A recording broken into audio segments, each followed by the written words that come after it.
അല്ലാതെ എൻ്റെ മെയിൻ സംഭവം എന്ന് പറയുന്നത് ഞാനൊരു ഓട്ടിസം ഒരു ട്രെയിനിങ് സെൻറ്റർ ഞാനും എൻ്റെ രണ്ട് കൂട്ടുകാരുമായിട്ട് ഞങ്ങൾ ചില്ല എന്ന് പറഞ്ഞൊരു സംഘടനയുണ്ട്, അതിനകത്ത് ജനറൽ സെക്രട്ടറിയാണ് ഞാൻ.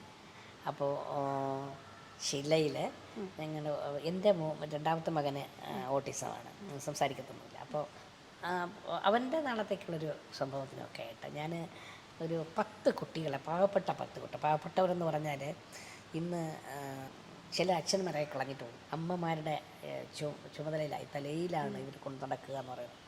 ഇവർ റൂമിൽ അടച്ചിട്ടിട്ടേ അവർക്ക് തൊഴിലിന് പോകാൻ പറ്റുള്ളൂ. അങ്ങനെയുള്ള അവസ്ഥയിലുള്ള ഒരുപാട് കുട്ടികളുണ്ട്.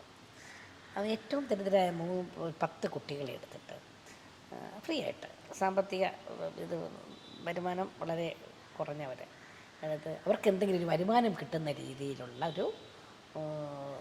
ഒരു ലെവലിലേക്ക് കൊണ്ടുവരാൻ പറ്റുമോ എന്നുള്ളൊരു ശ്രമമാണ്.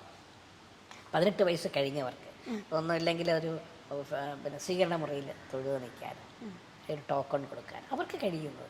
നല്ല വരയ്ക്കുന്നവർ കാണും, അവർ ഏതെങ്കിലും ബ്രാൻഡഡ് കമ്പനിയിൽ എന്തെങ്കിലും ഒന്ന് പ്ലേസ്, അവരുടെ പടം ചിലപ്പോൾ ഒരു ടീഷർട്ടിലായിരിക്കും, അല്ലെങ്കിൽ ബാഗിലായിരിക്കും, എവിടെയാണോ അങ്ങനെ കൊടുത്ത് അത് അങ്ങനെ ഒരു കരുത്ത് ഉണ്ടാക്കുക. ആ കുടുംബത്തിനൊരു വരുമാനവും ഒരു കരുത്തും ഈ കുട്ടിയെ സമൂഹത്തിലേക്ക്, മുഖ്യധാരയിലേക്ക് എത്തിക്കാൻ പറ്റുമോ എന്നുള്ളൊരു ശ്രമത്തിൻ്റെ ഭാഗമായി ഞങ്ങളിങ്ങനെ തുടങ്ങാൻ നിൽക്കുകയാണ്.